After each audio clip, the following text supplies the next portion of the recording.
Halo, Assalamualaikum warahmatullahi wabarakatuh teman-teman, kembali lagi bersama saya Galuh. Kali ini saya akan curhat tentang printer apa sih yang bagus digunakan untuk percetakan, atau tipe printer apa sih yang sekiranya cocok.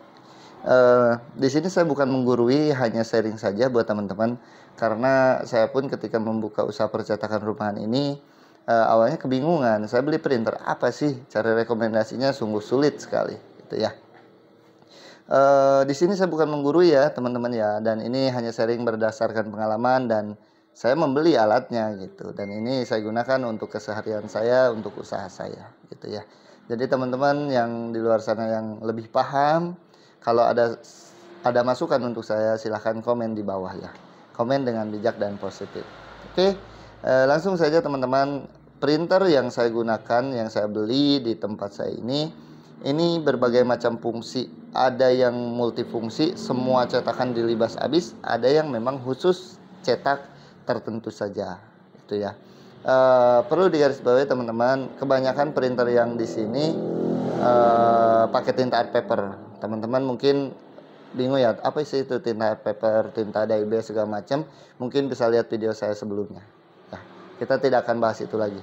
Kita langsung saja ke printer yang pertama. Ini printer andalan saya nih.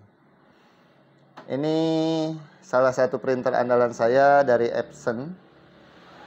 Saya tidak pakai printer Canon atau HP ya, karena dia tipe cartridge-nya tidak bisa, mungkin kurang bagus untuk tinta art paper.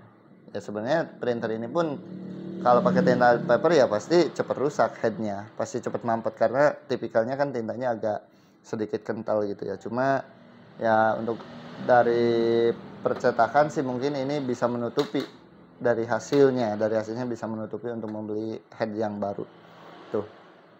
Printer ini kenapa jadi unggulan saya yang pertama?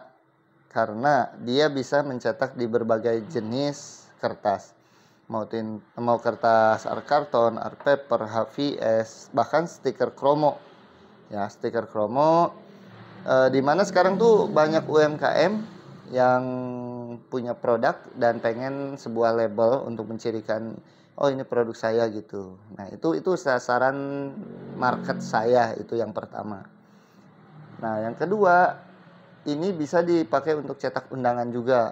Karena kan kalau undangan yang penting desainnya ada, dan saya pakainya blanko. Jadi kita tinggal mencetak tulisannya saja. Itu ya. Ini bisa digunakan untuk cetak undangan, cetak label. Kalau undangan nih, kan kadang ada orang misal undangannya dia udah pesen 1000, kurang 100 atau 50, kadang jarang ada yang menerima. Makanya ini adalah target pasar saya juga. Jadi saya tetap menerima si permintaan cetak sedikit itu. Ini untuk printer yang Epson. Ini tinta art paper dan siap-siap untuk ganti head saja gitu ya. Untuk waktu dengan perawatan saya sampai saat ini printer pengalaman saya bisa bertahan 2 tahun. 2 tahun setengahan lah. Ya 2 tahun atau 1 tahun pun itu sudah cukup bagus kalau pakai tinta art paper ya. Jadi teman-teman jangan heran ketika pakai tinta art paper tiba-tiba cetakannya sudah garis-garis segala macam, ya itu jangan heran. Makanya harus sering dipakai si printernya. Setiap 1 hari sekali harus nyetak. Mau fotokopi mau apapun yang penting harus nyetak, karena biar dia tidak mampet ya. Untuk perawatan saya itu 2 tahun setengahan paling lama pernah gitu. Cuma bukan unit yang ini, beda lagi. Itu ya. Yang selanjutnya nih, ini printer L8050.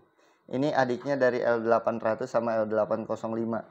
Ini saya gunakan pakai tintanya tinta dye base, tinta originalnya masih bawaannya. Kenapa saya pakai tinta originalnya? Karena saya ingin membuat kualitas si headnya itu tetap bagus. Bisa pakai cetak foto, cuma ini kalau pakai cetak foto hasil cetakannya itu tidak akan tahan air dan pasti pudar ya. Nah, ini printer saya gunakan cuma untuk mencetak ID card saja. Nih yang pakai tray. Kalau teman-teman yang pernah beli printer yang pakai tray, saya sarankan kalau belum belinya yang ini aja. Meskipun agak sedikit mahal, tapi dijamin pasti lebih puas. Kenapa? Karena dari sistem memasukkan traynya, sistem cetakannya segala macam lebih bagus menurut saya daripada kakaknya yang sebelumnya. Itu ya. Lanjutnya, nih printer yang saya punya lagi ada M1220. Ini dari Epson. kelebihannya ini sudah pakai wifi, jadi nyetak tanpa kabel. Kemudian cetakannya cepat. Ini saya gunakan biasanya untuk cetak skripsi atau dokumen yang penting yang tidak boleh luntur kena air atau harus bertahan lama. Saya pakainya ini. Kemudian untuk kualitas cetakannya, dia kecepatannya hampir menyerupai laserjet, cuma tetap lebih lambat sedikit tetapi ini sudah mumpuni untuk cetak undangan. Saya biasanya ini untuk undangan. Kalau dari 1000 undangan tuh pakai printer ini paling 2 jam sampai 5 jam itu sudah beres, tergantung dicetaknya bagian apanya saja gitu ya. Ini pakai printer ini untuk undangan saja, untuk saya pakai sama berkas penting. Nah, yang bawah nih, ini yang printer mungkin sudah tidak layak pakai, tapi di sini masih digunakan. Ini hanya untuk mencetak master saja. Ketika membuat stempel, ini namanya printer laserjet, tintanya toner ya. Tidak digunakan pun dia tidak akan mampet karena basisnya itu dia serbuk. Nah, ini hanya untuk mencetak master stempel yang saya gunakan. Tuh. Kemudian ada satu printer lagi, jadi tidak semua inkjet yang saya punya laserjet, cuma dari biaya operasionalnya kan agak sedikit mahal, jadi jarang saya gunakan. Nah, ini ada printer dari HP, cuma bukan yang inkjet ya, ini laserjet. Dia dari kualitas cetakannya cepat banget gitu ya. Ini biasa saya gunakan untuk brosur, untuk stiker kromo juga, cuma kebanyakan ini brosur. Ini sudah layar sentuh, bisa scan F4. Nah, ini untuk cetak-cetak brosur sama nota bond kayak gitu. Cuma jarang saya gunakan. Kalau printer laserjet tidak digunakan tidak masalah, tintanya tidak akan mampet ya.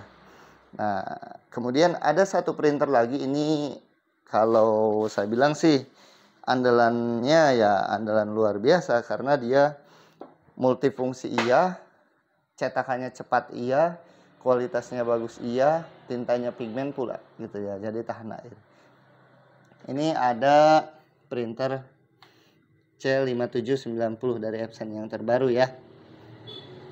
Ini ada printer Epson putih.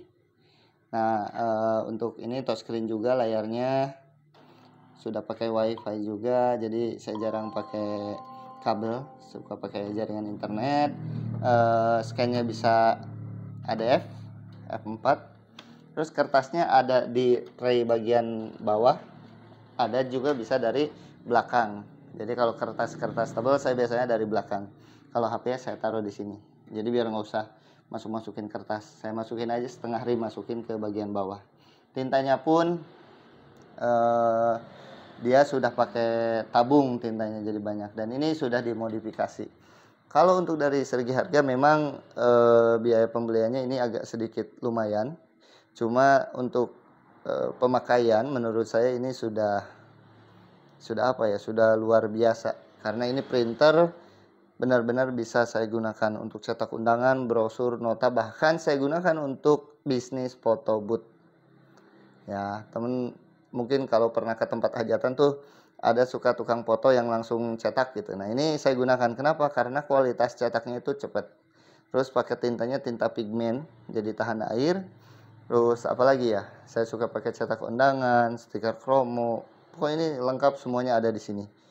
Jadi kalau ini multifungsinya versi lambatnya, tapi perawatannya mudah. Kalau yang ini multifungsinya oke, kecepatannya iya, cuma perawatannya. Karena dia ketika tinta penuh itu dia harus di reset, kalau enggak ganti maintenance boxnya. Jadi tabung pembuangan tintanya harus diganti. Kekurangannya itu aja sih kalau yang ini. Terus sama biayanya aja sedikit lumayan gitu ya. Oke teman-teman, mungkin hanya itu yang bisa saya sharingkan. Nanti teman-teman kalau misalkan ada yang mau komentar, Bang, dari salah satu printer ini coba bikin reviewnya satu aja dari kekurangan kelebihannya gitu, jadi sesuai pengalamannya gimana, silahkan komen saja, takut ada yang mau. Terima kasih. Assalamualaikum warahmatullahi wabarakatuh.